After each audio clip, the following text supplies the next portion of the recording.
So the Lagan Valley MLA Basil McCrea has been found guilty of indiscipline by an Ulster Unionist Party committee and given a formal warning. Mr McCrea faced the disciplinary panel last week after he spoke out against party policy.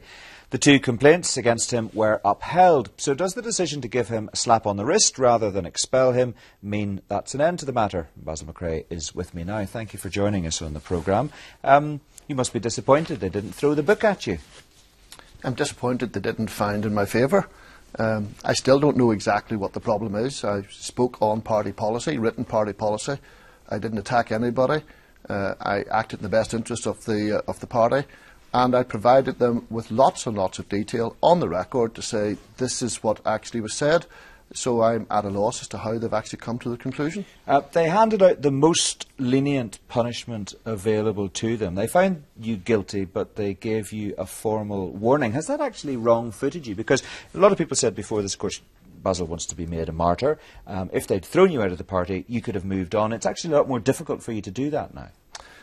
Well, I don't actually know what a formal warning implies. I mean, does it mean that I'm only slightly guilty, or does it mean that I wasn't guilty at all, but there's other issues that have to take Well, into you're guilty. consideration? You're absolutely guilty. They're clear about that. The point is they're not going to do a huge amount about it. Well, you were the one that drew the conclusions that they came out with you're guilty in all counts, but we're not going to throw the book at you. This seems a strange way forward. And what you have to remember, Mark, is my ultimate responsibility is to the electorate. The people that vote for me, the people that are in my party that put me into the position, will all want to know what's going on. Right. How much exposition of the party's position do you have at this stage? Have they gone through point by point and said, we thought this, you argued that, we found the following? Have they gone through it in great detail? No. One of the really disappointing things about this process is that I have had no detail about the way that they're thinking. You would have thought that a party that had been around for 100 years with lots of experience of disciplinary procedures would have had a better procedure than this. I can tell you, I brought this in to show you. This is what I have. This is one page, handwritten. This is the investigative report. This is all there is. There is nothing else. But, that was the charge, was it? No, that's not the finding. No, that is the investigative report that decides whether I have a case to answer or not. It's one half page of A4, handwritten. It provides me with no detail. It rebuts none of my arguments. I've had no detail back on that. And until and unless they are able to explain to me and the public what exactly is going on, then I have to say I still think that I have a good case. So you dispute the finding. You still maintain that the evidence you gave points to one conclusion and one conclusion only, that you were not guilty of the two charges you were facing. Is that what you're telling me? That is correct. And it is not a matter of opinion.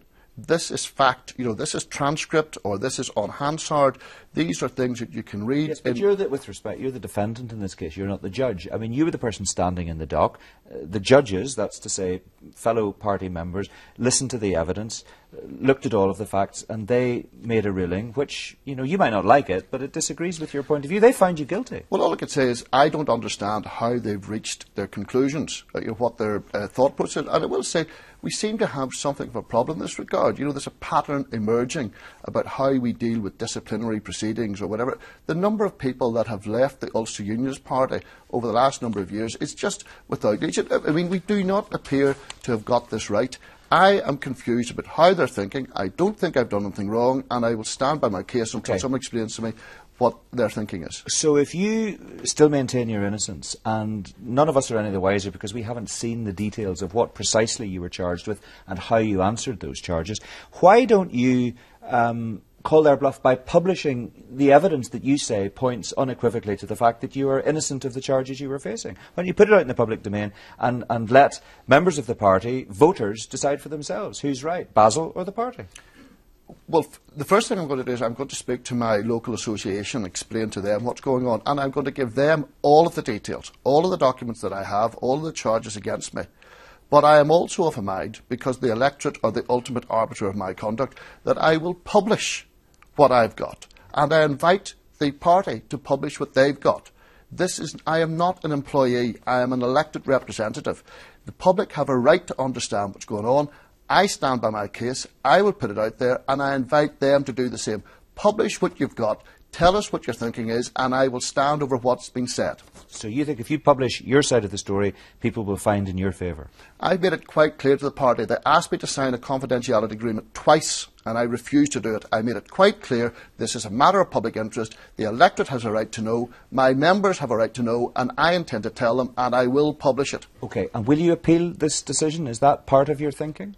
Well, I certainly want to address the issue, and I will be talking to my local association and my colleagues and deciding what is the right way forward, because I reiterate that I have at all times acted in the best interest of the Ulster Unionist Party on written party policy. But you must have decided, are you going to sit down and appeal this, or are you going to let it go? Because you must have a view longer term as to whether or not Basil McCrea is going to remain in the Ulster Unionist Party or not. Well, I'm going to take advice, but I will tell you that I'm not happy with the decision that has come out, and an appeal is certainly open to me.